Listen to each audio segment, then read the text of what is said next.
Ya Allah, ya Rob, berikan pekerjaan yang layak serta rezeki yang berlimpah kepada kedua anak hamba. Bu, ini gaji pertamaku, Bu. Terima kasih ya Allah, Engkau telah menolong anak hamba. Assalamualaikum warahmatullahi wabarakatuh.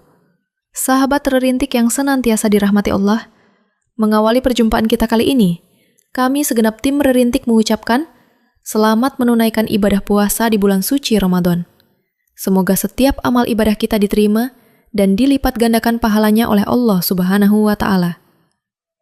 Sahabat, pernahkah kalian melihat seorang ibu dihina di depan umum?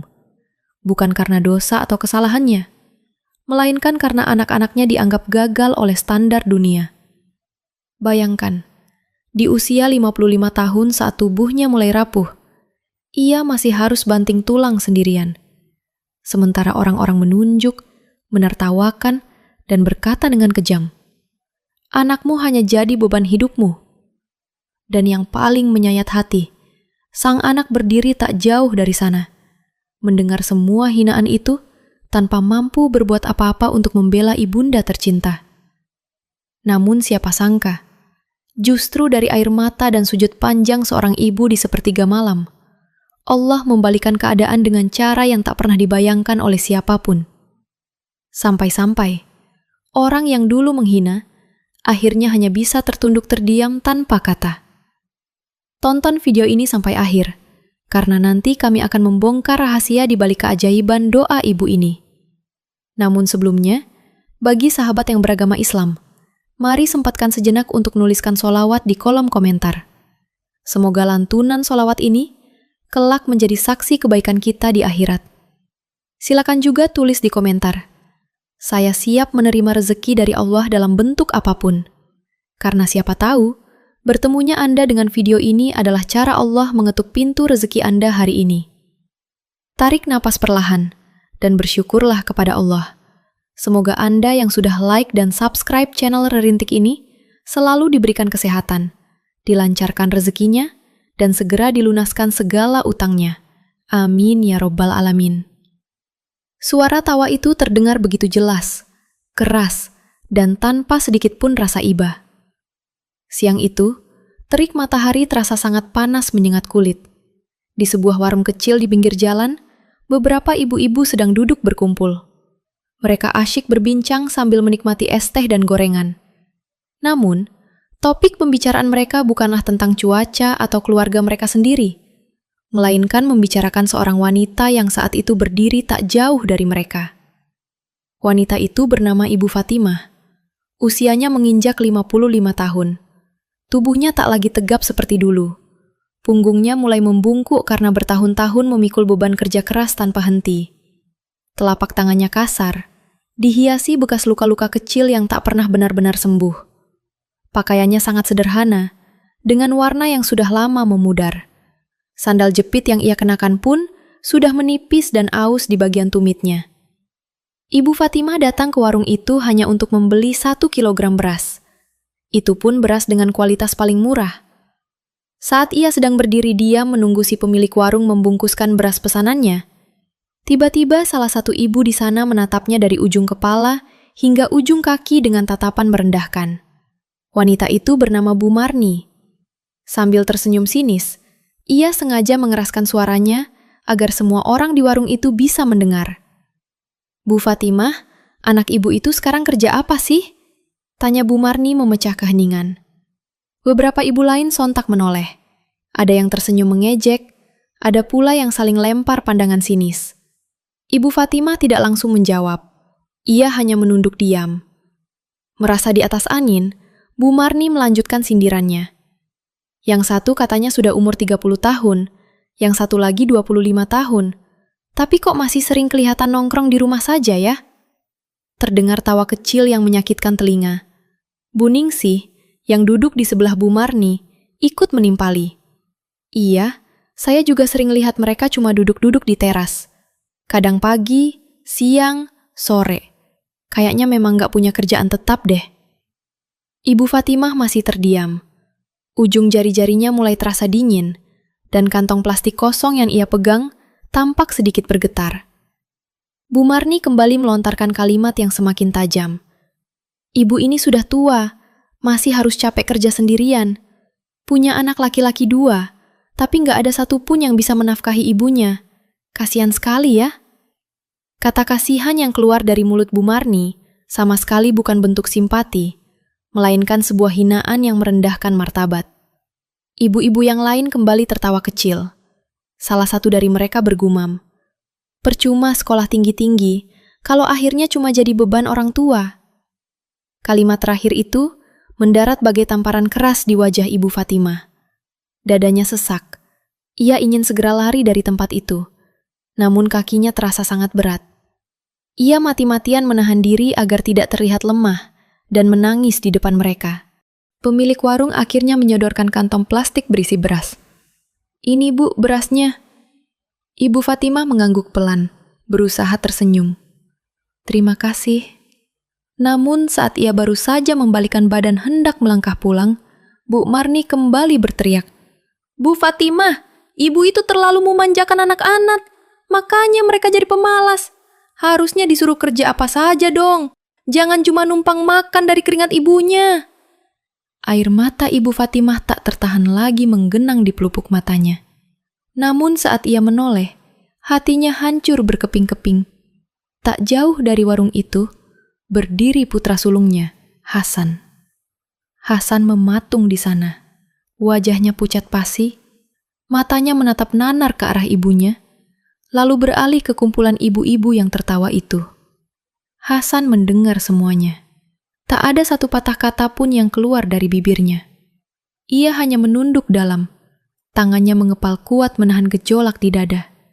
Namun kakinya tak melangkah sedikit pun. Ibu Fatimah dan Hasan saling beradu pandang. Tak ada kemarahan di mata sang ibu.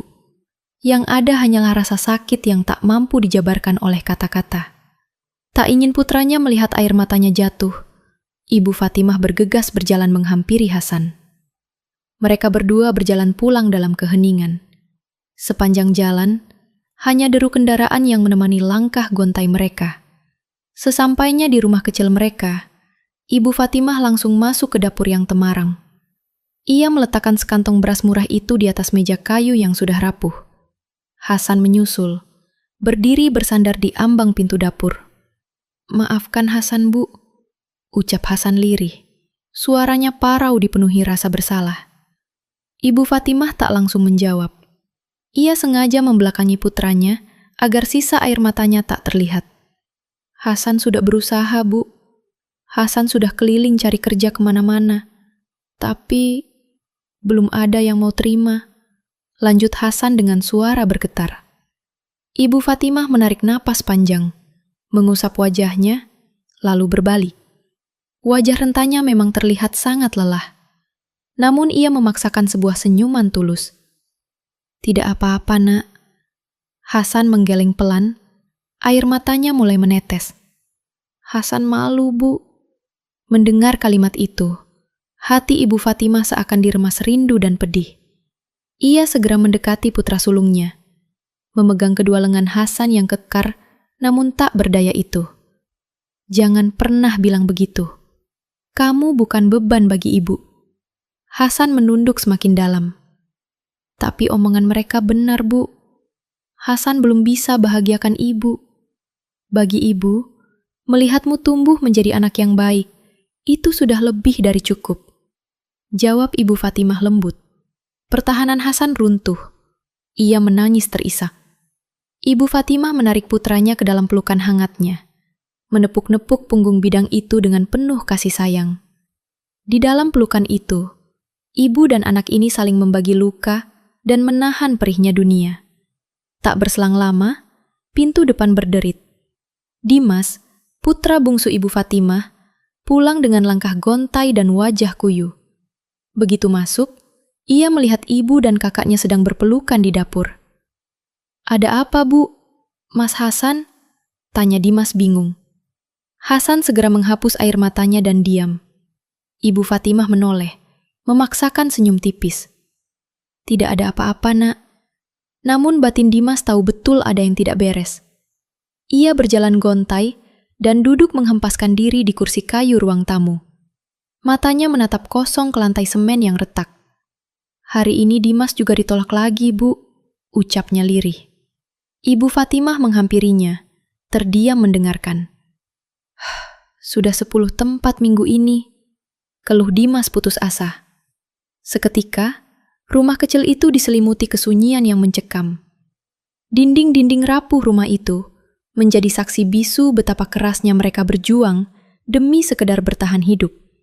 Di luar sana, orang-orang dengan mudahnya menghakimi dan mencap mereka sebagai keluarga yang gagal. Namun tak ada satupun yang tahu berapa banyak keringat dan penolakan yang telah mereka telan. Ibu Fatimah menatap lekat kedua putranya. Anak-anak yang dulu ia timang, yang selalu ia lindungi dari kerasnya dunia, kini telah dewasa. Namun sayang, dunia seolah enggan berpihak pada mereka. Ibu Fatimah tersenyum meneduhkan. "Tidak apa-apa, Nak. Kita jalani saja pelan-pelan. Allah pasti punya rencana." Ia berucap tegar, meski batinnya menangis hebat.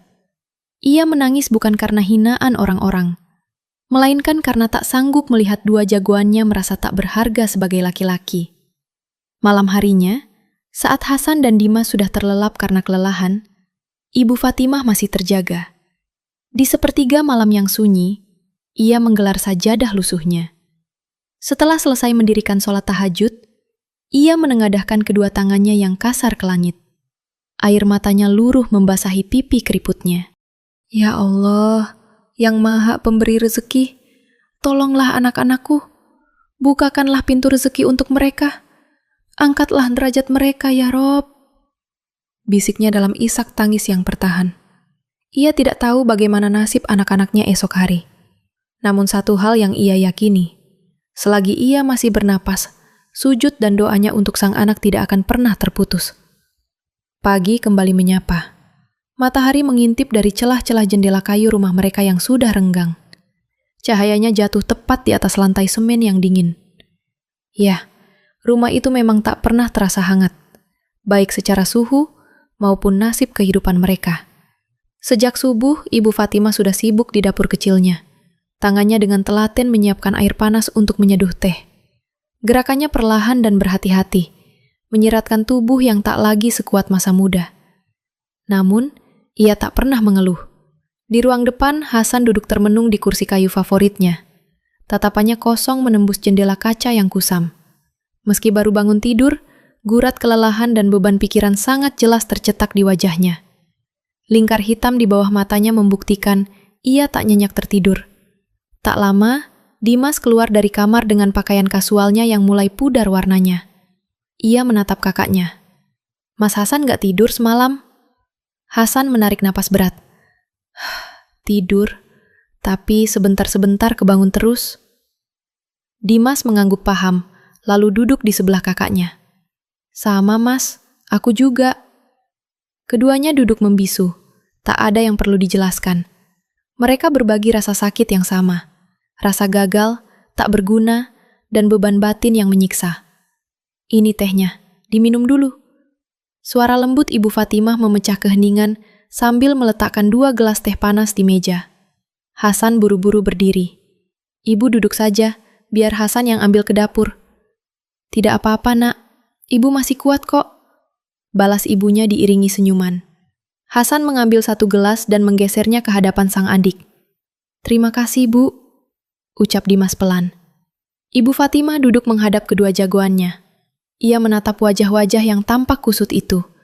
Sebagai ibu, ia tahu betul anak-anaknya bukanlah pemalas. Mereka pekerja keras yang sedang diuji oleh keadaan. Memecah kesunyian, Hasan akhirnya bersuara. "Hari ini Hasan mau ke bengkel di ujung jalan raya itu lagi, Bu. Kemarin, kata pemiliknya mungkin bakal ada lowongan." "Bagus, Nak. Coba saja dulu," sahut Ibu Fatimah menyemangati. Dimas ikut menimpali.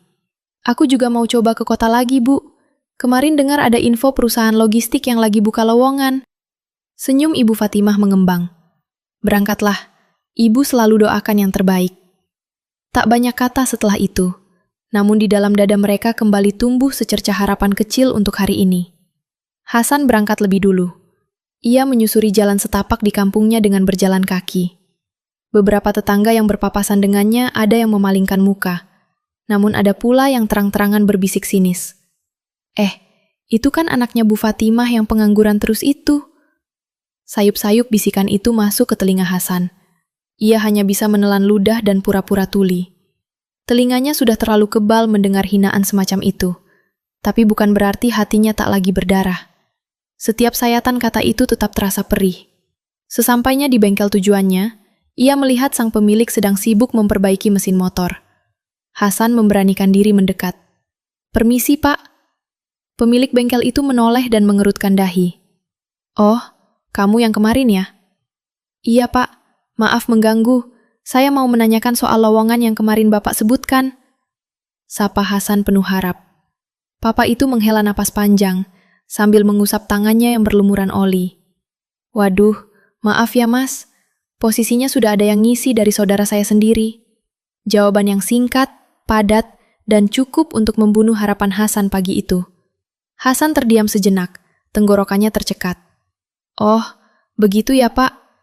Nanti kalau bengkelnya butuh orang lagi, saya kabari deh," ucap bapak itu basa-basi. Hasan memaksakan anggukan kecil. "Baik Pak, terima kasih." Ia memutar tubuhnya dan melangkah gontai meninggalkan bengkel. Langkahnya terasa 10 kali lipat lebih berat.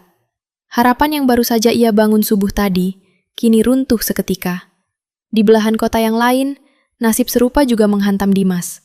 Ia mendatangi sebuah kantor perusahaan. Ia menunggu berjam-jam di ruang tunggu, berdoa tanpa putus. Namun ketika namanya dipanggil, yang ia dengar hanyalah penolakan. "Maaf Mas Dimas, kami butuh kandidat yang sudah punya pengalaman kerja minimal 2 tahun, ucap HRD tersebut. Dimas sempat memohon, meyakinkan bahwa ia pekerja keras dan cepat belajar. Tapi keputusan perusahaan tak bisa diganggu-gugat. Ia ditolak. Lagi. Saat keluar dari gedung bertingkat itu, Dimas berdiri kaku di trotoar. Matanya menatap nanar orang-orang yang berlalu lalang dengan kemeja rapi, membawa tas kerja, dan berjalan penuh keyakinan karena mereka punya tujuan. Sementara dirinya, ia merasa hampa dan tak berharga. Siang itu kakak beradik tersebut terpaksa pulang dengan tangan hampa. Hasan tiba di rumah lebih awal.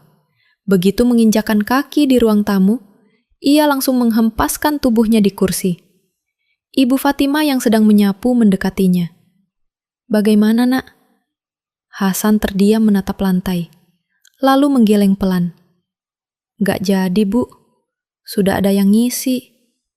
Ibu Fatimah menelan ludah, berusaha menyembunyikan kekecewaannya. "Tidak apa-apa, Nak. Belum rezekinya." 1 jam kemudian giliran Dimas yang tiba. Dari cara jalannya yang gontai dan wajahnya yang muram, Ibu Fatimah sudah tahu apa yang terjadi. Ia tak melontarkan satu pertanyaan pun. Dimas duduk menjatuhkan dirinya di kursi seberang Hasan. Ia menutupi wajahnya dengan kedua telapak tangan. "Maafkan Dimas, Bu." Isaknya mulai terdengar. Ibu Fatimah segera menghampiri dan mengusap pundak anak bungsunya. "Tidak perlu minta maaf, Nak. Dimas beneran sudah usaha, Bu. Dimas gak malas," ucapnya dengan bahu bergetar. "Ibu tahu, sayang. Ibu tahu kalian sudah berjuang." Namun, sehangat apapun pelukan dan kata-kata seorang ibu di dalam rumah, dunia luar tetaplah kejam dan tak kenal ampun.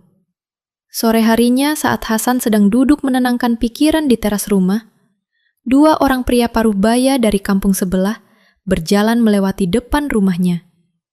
Melihat Hasan yang sedang duduk melamun, salah satu dari pria itu sengaja mengeraskan suaranya. "Halah, badan saja yang besar. Tapi kerjaannya cuma nongkrong di rumah jadi parasit," sindirnya tajam. Pria di sebelahnya tertawa terbahak-bahak mendengar lelucon kasar tersebut. Hasan mendengar semuanya dengan jelas. Matanya memerah, tapi ia hanya bisa menundukkan kepala. Ia tidak membalas. Ia tidak melawan. Dan ia memilih diam. Karena ia sadar, melawan dengan amarah pun tidak akan mengubah fakta bahwa hari ini ia memang masih tak berdaya. Malam itu, saat mereka makan dengan lauk seadanya, suasana terasa begitu hening. Hanya denting sendok yang beradu dengan piring lusuh yang memecah kesunyian. Di balik kebisuan itu, ada luka yang sama-sama mereka sembunyikan. Ibu Fatimah menatap wajah kedua putranya. Ia tahu hati mereka hancur berkeping-keping. Ia tahu mereka merasa gagal. Namun, tak sekalipun ia melihat anak-anaknya menyerah. Dan karena itu pula, pantang baginya untuk menyerah. Malam semakin larut. Hasan dan Dimas masuk ke kamar mereka. Namun pintu yang tertutup tak mampu menyembunyikan kegelisahan di dalamnya. Ibu Fatimah yang duduk sendirian di ruang tengah, perlahan bangkit dan melangkah ke kamar anak-anaknya. Ia membuka pintu kamar Hasan sedikit. Sang putra sulung tampak berbaring menghadap tembok. Matanya terbuka menatap kosong. "Belum tidur, Nak?" sapa Ibu Fatimah pelan. Hasan terkejut. Buru-buru ia mengusap sudut matanya yang basah. "Iya, Bu. Belum ngantuk." Ibu Fatimah melangkah masuk dan duduk di tepi ranjang. Hasan memaksakan sebuah senyuman. "Bu, sebenarnya Hasan capek," ucapnya lirih. Suaranya bergetar menahan tangis. Setiap hari Hasan bangun bawa harapan, pergi cari kerja, tapi pulangnya selalu bawa kegagalan. Hasan merasa gak berguna. Ibu Fatimah segera menggenggam tangan putranya erat. "Jangan pernah bicara begitu, Nak." "Tapi itu kenyataannya, Bu. Bagi dunia, Hasan cuma beban." Isak Hasan tak tertahan. "Bagi ibu, kamu bukan beban. Kamu anak ibu. Sampai kapanpun, itu tak akan berubah." Ucap Ibu Fatimah lembut, meredam luka di hati anaknya. Setelah Hasan sedikit tenang, Ibu Fatimah beralih ke kamar Dimas. Ia mendapati putra bungsunya terduduk di tepi ranjang, menunduk menatap lantai. "Dimas, kok belum tidur?" tanya sang ibu. Dimas menoleh dengan mata memerah. "Bu, Dimas takut. Dimas takut gak bisa bahagiakan ibu. Dulu waktu kuliah, Dimas pikir lulus nanti bisa langsung kerja, angkat derajat ibu. Tapi sampai sekarang, Dimas belum bisa apa-apa." Ibu Fatimah mengusap lembut kepala anak bungsunya. "Kamu sudah berusaha keras, Nak. Belum berhasil bukan berarti tidak akan berhasil. Ibu selalu percaya sama kalian berdua." Malam itu, setelah menenangkan kedua putranya, Ibu Fatimah kembali ke ruang tengah. Ia mengambil air wudhu yang terasa sedingin es, lalu membentangkan sajadahnya. Dalam sujud panjang sholat tahajudnya, tangisnya pecah tanpa suara. "Ya Allah, hamba tidak meminta kekayaan untuk diri hamba," bisiknya dalam rintihan doa yang pilu. "Hamba hanya mohon, angkatlah derajat anak-anak hamba. Jangan biarkan mereka terus dihinakan. Jangan biarkan mereka merasa tak berharga." Keesokan paginya matahari belum sepenuhnya terbit. Namun Ibu Fatimah sudah berdiri memanggul ember plastik biru yang retak di sisinya. Di dalamnya menumpuk pakaian kotor milik tetangga. Sudah 10 tahun sejak suaminya meninggal. Ia menjadi buruh cuci demi menghidupi keluarganya. Setibanya di sumur umum kampung, sudah ada beberapa ibu-ibu yang berkumpul. Saat Ibu Fatimah datang, percakapan mereka mendadak berhenti. Bisik-bisik sinis mulai terdengar. Ia berusaha menulikan telinga, menimba air, dan mulai menyikat pakaian dengan tangannya yang kasar. Tiba-tiba, suara Bu Marni kembali terdengar menyayat hati. "Gimana Bu Fatimah? Anak-anak bujangnya masih belum kerja juga?" Ibu Fatimah tak membalas. Ia terus mencuci. Bu Marni malah mendekat, tersenyum mengejek. "Kasihan ya, badan doang gede tapi masih nyusu sama ibunya. Harusnya kan anak laki-laki itu jadi tulang punggung, bukan jadi beban." Tangan Ibu Fatimah terhenti seketika. Busa sabun menetes perlahan dari cucian di tangannya. Ia menarik napas panjang, menahan sesak di dada. Anak-anak saya masih berusaha, Bu Marni. Jawabnya pelan namun bergetar. Halah, berusaha. Kalau ujung-ujungnya nganggur terus ya percuma. Sahut Bu Marni ketus, tanpa mempedulikan perasaan Ibu Fatimah. Tak ada satupun ibu-ibu di sana yang berani membela. Hati Ibu Fatimah hancur, namun ia memilih diam. Setelah selesai mencuci, ia melangkah pulang dengan beban batin yang jauh lebih berat dari cucian basah di tangannya. Siang harinya Hasan dan Dimas kembali pamit. Bu, ada info lowongan di gudang pabrik. Hasan dan Dimas mau coba ke sana ya. Pamit Hasan. Ibu Fatimah mengangguk, mengukir senyum di wajah rentanya. Iya nak, coba saja. Ibu doakan. Namun sore itu, seolah menjadi pengulangan dari hari-hari sebelumnya. Mereka berdua pulang dengan gontai. Saat makan malam, kesunyian yang mencekik kembali menyelimuti. Maafkan Hasan, Bu. Ucap Hasan tertunduk. Kami sudah berusaha, Bu. Tambah Dimas lirih. Ibu Fatimah hanya mengangguk pelan. Ibu tahu, tidak apa-apa. Namun di sepertiga malam itu, di atas sajadahnya, Ibu Fatimah merasa energinya terkuras habis. Ia lelah. Bukan lelah karena cucian setumpuk, melainkan lelah melihat harga diri jagoan-jagoannya terus diinjak-injak dunia. Hari itu terasa menjadi titik terendah baginya, seolah sisa-sisa harapan yang ia miliki perlahan mulai runtuh dihempas kerasnya kenyataan. Setelah sosok anak-anaknya menghilang dari pandangan, Ibu Fatimah masih berdiri mematung di ambang pintu.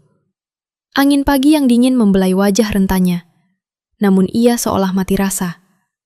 Pikirannya hanya tertuju pada satu pertanyaan yang terus bergaung di kepalanya. Sampai kapan anak-anakku harus hidup seperti ini?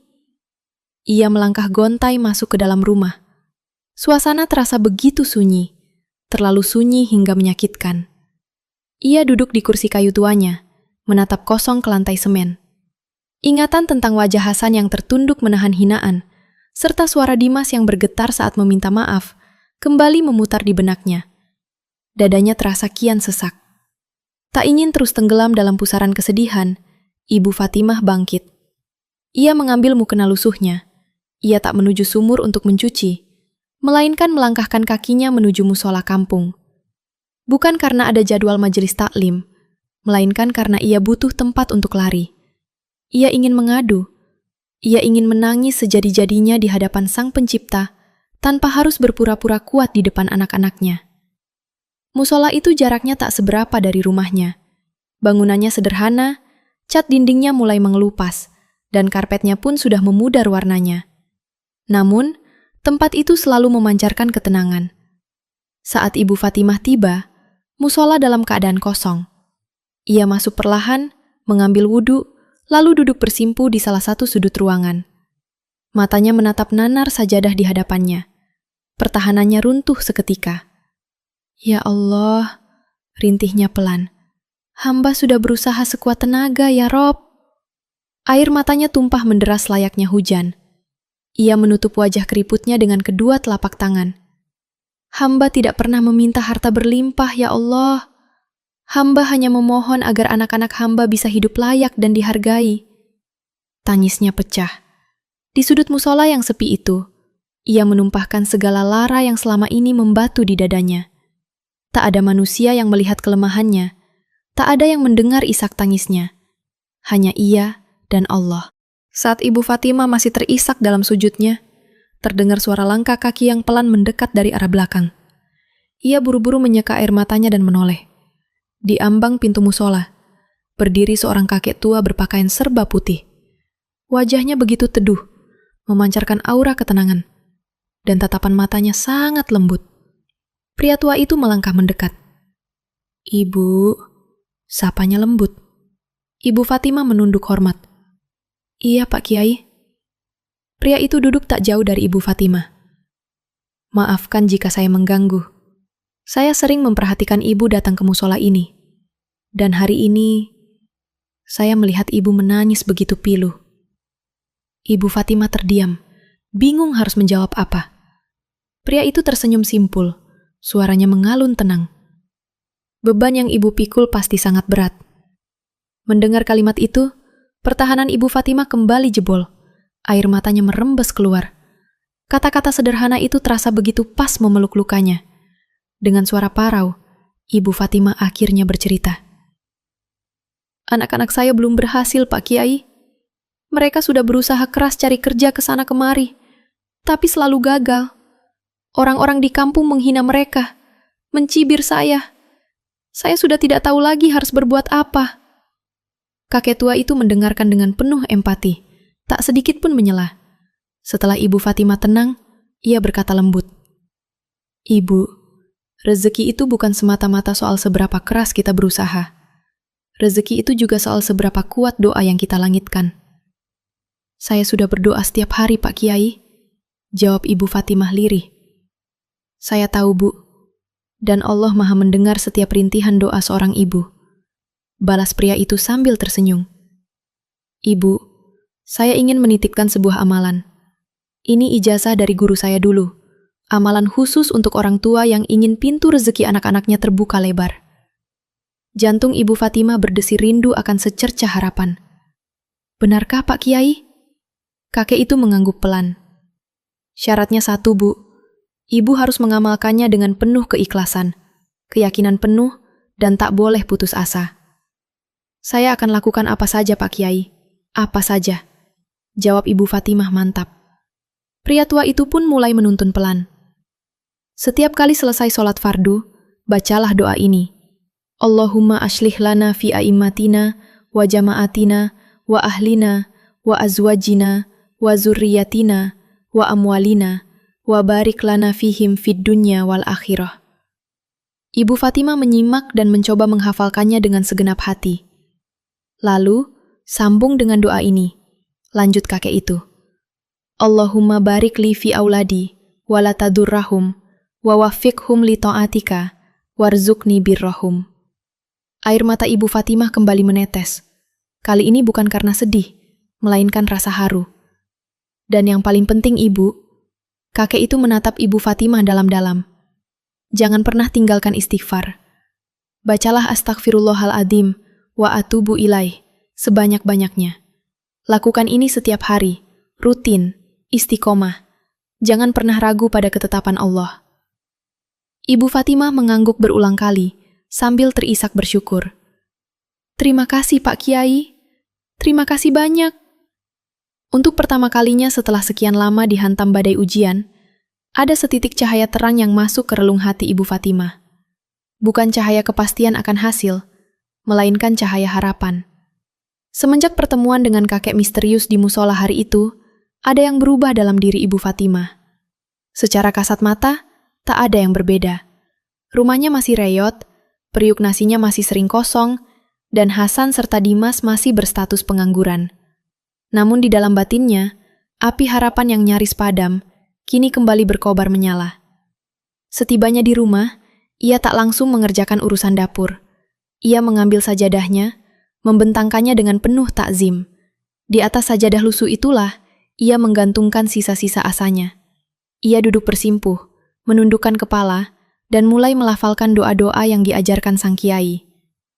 Allahumma ashlih lana fi a'immatina, wa jama'atina, wa ahlina, wa azwajina, wa zurriyatina, wa amwalina, wa barik lana fihim fid dunya wal akhirah. Ucapnya bergetar namun penuh keyakinan. Ia lalu menyambungnya dengan doa kedua. Allahumma barik li fi auladi, wa la tadurrahum, wa wafiqhum li ta'atika, warzuqni birrahum.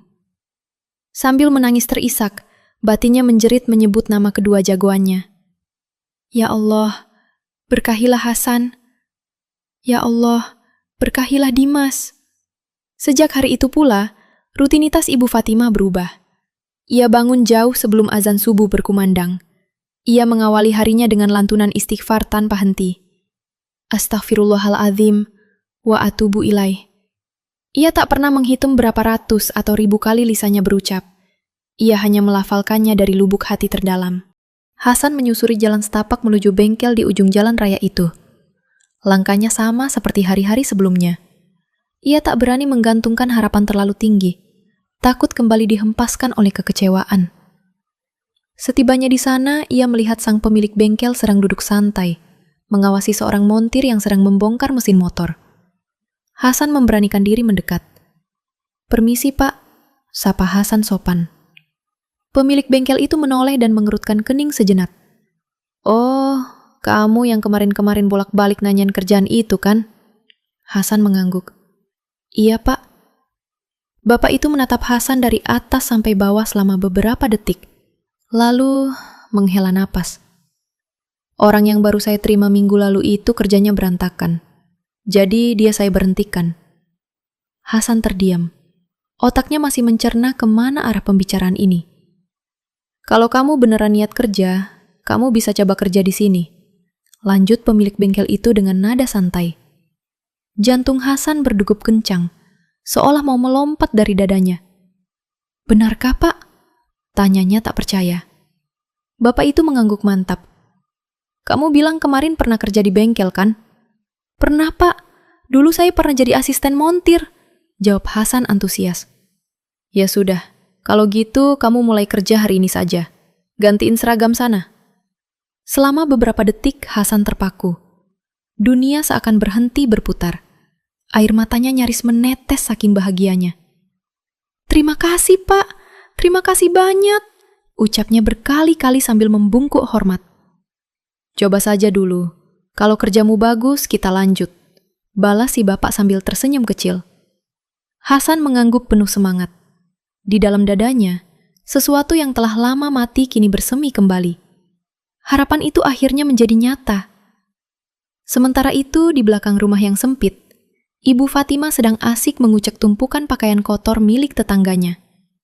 Tangannya bergerak ritmis, dan bibirnya tak henti-hentinya melafalkan zikir. "Astaghfirullahaladzim wa atubu ilaih." Ia sama sekali tak tahu bahwa di tempat lain, doa-doanya yang basah oleh air mata, kini tengah menembus langit dan mengubah nasib putra sulungnya. Siang itu, Hasan pulang sedikit lebih lambat dari biasanya. Begitu ia melangkah masuk ke rumah, Ibu Fatimah langsung menyadari ada yang berbeda. Wajah Hasan tidak lagi mendung, matanya berbinar, dan senyumnya merekah lebar. Wajah itu terlihat hidup. "Bu," panggil Hasan dengan suara yang bergetar menahan haru. Ibu Fatimah menoleh, menghentikan sapuannya di lantai. "Iya, Nak." Hasan mendekat, lalu langsung bersimpuh di kaki ibunya. "Bu, Hasan diterima kerja, Bu." Ibu Fatimah mematung. Sapu lidi di tangannya terlepas jatuh ke lantai. "Apa, Nak?" tanyanya terbata-bata, memastikan telinganya tak salah dengar. Hasan mendongak, matanya berkaca-kaca. "Hasan diterima kerja di bengkel itu, Bu. Mulai hari ini Hasan sudah resmi kerja." Tangis Ibu Fatimah pecah seketika. "Alhamdulillah, Alhamdulillah ya Allah." Ia menutup mulutnya dengan kedua telapak tangan yang gemetar. Air matanya tumpah menderas. Sudah berbulan-bulan ia menantikan kabar ini. Sudah ribuan rakaat ia bersujud demi mendengar kalimat ini keluar dari mulut anaknya. "Gajinya memang belum seberapa, Bu, tapi cukup buat bantu ibu," lanjut Hasan sambil mengusap air matanya sendiri. Dan kata bosnya, kalau kerja Hasan bagus, Hasan bisa jadi karyawan tetap di sana.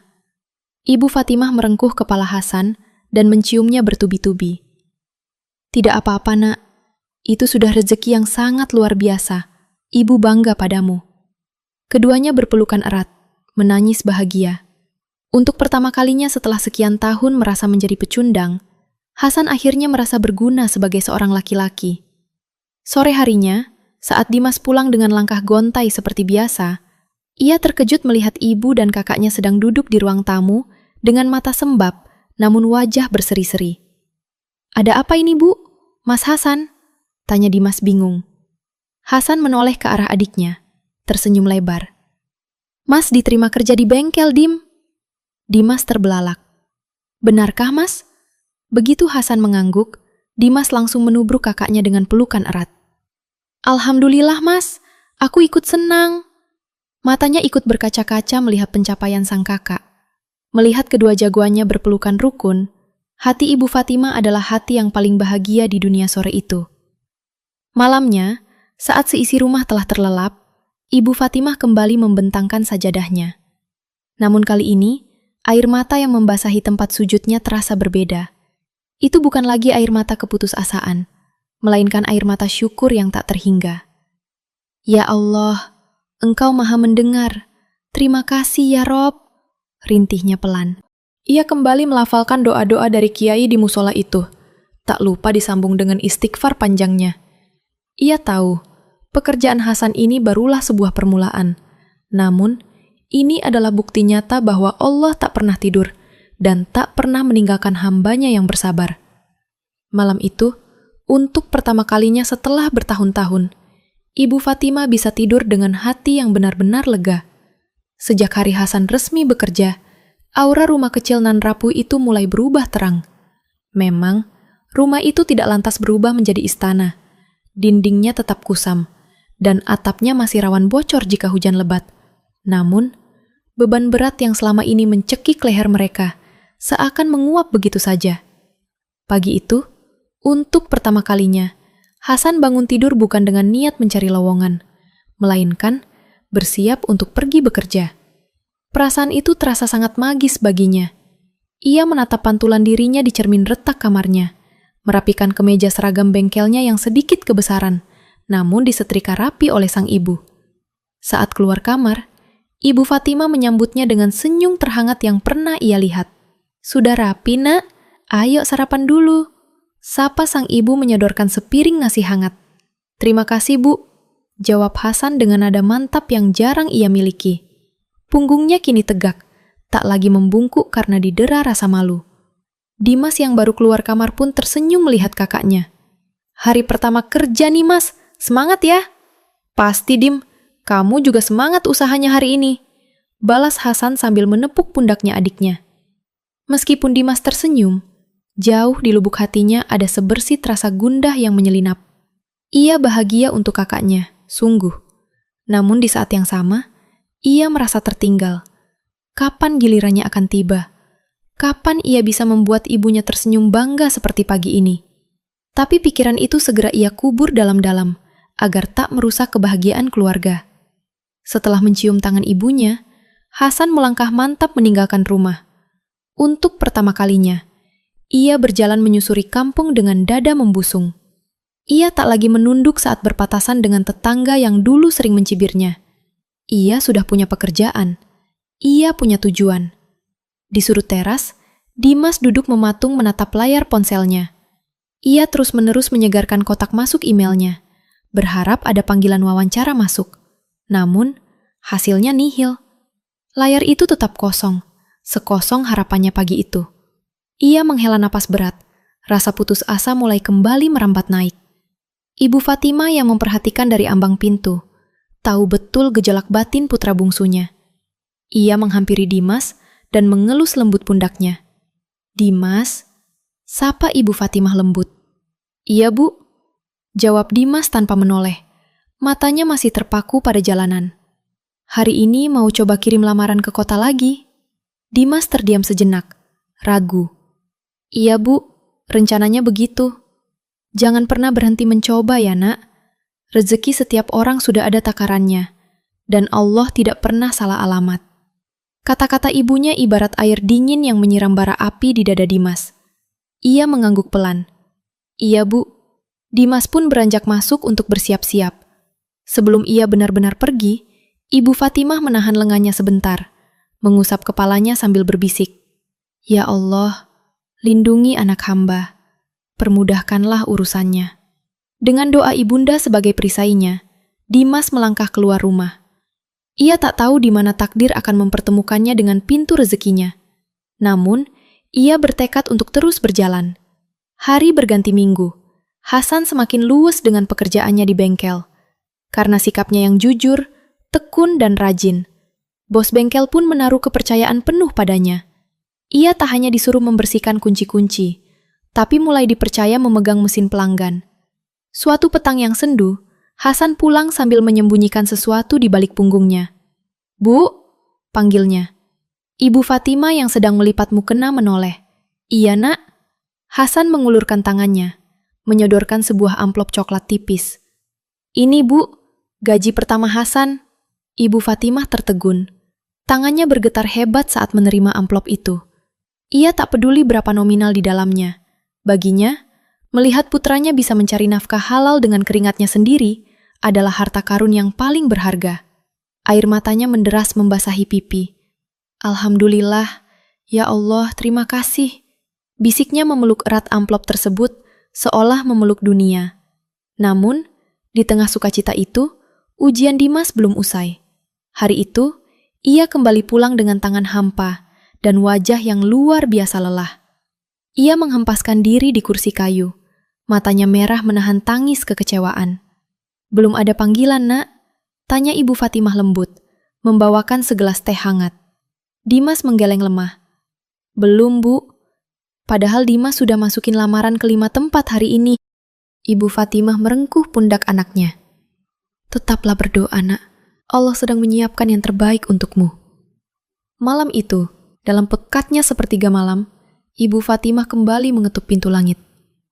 "Allahumma barik li fi auladi, wa la tadurrahum, wa wafi'hum li ta'atika, warzuqni birrahum."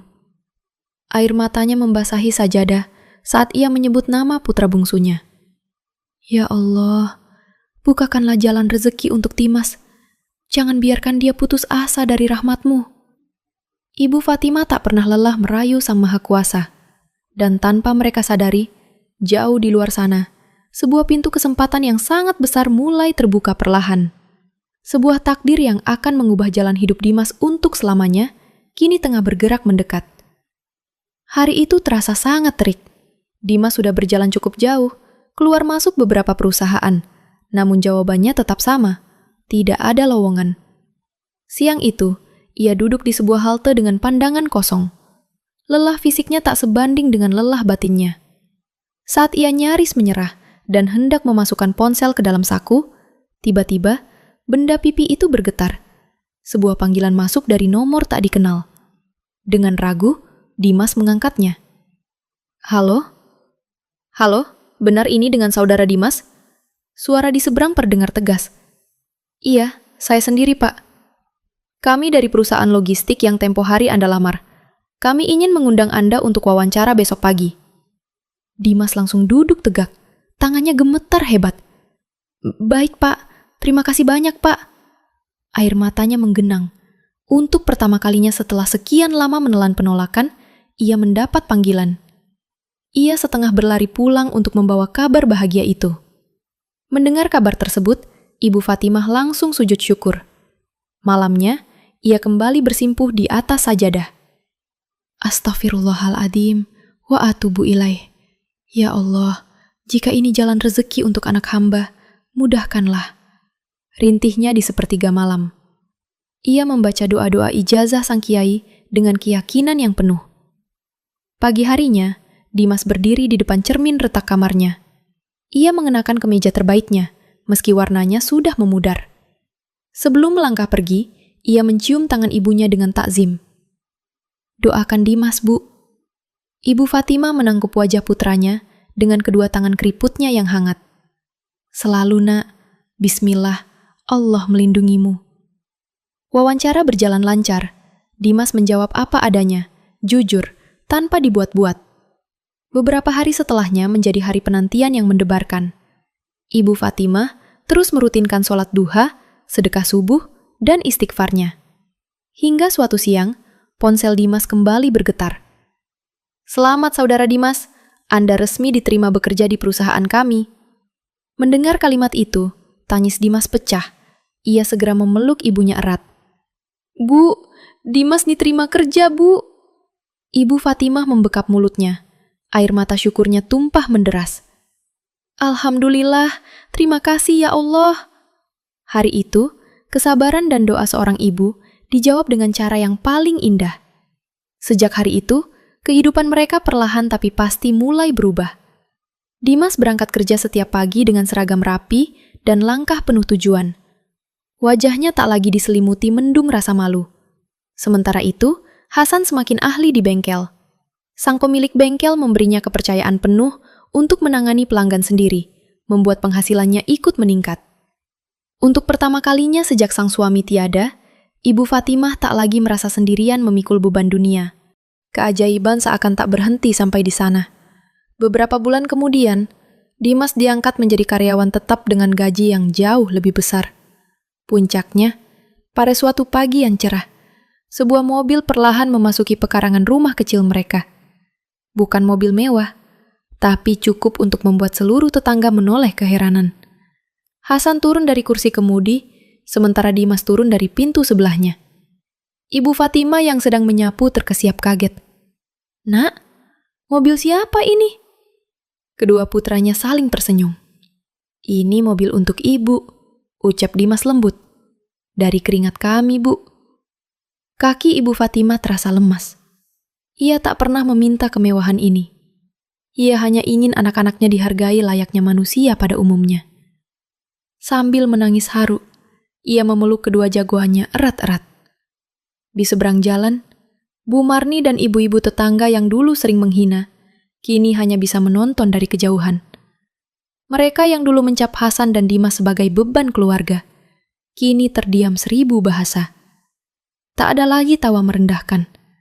Yang tertinggal di hati mereka hanyalah rasa malu dan penyesalan. Malam itu, Ibu Fatimah kembali duduk di atas sajadahnya dengan hati yang diliputi kedamaian.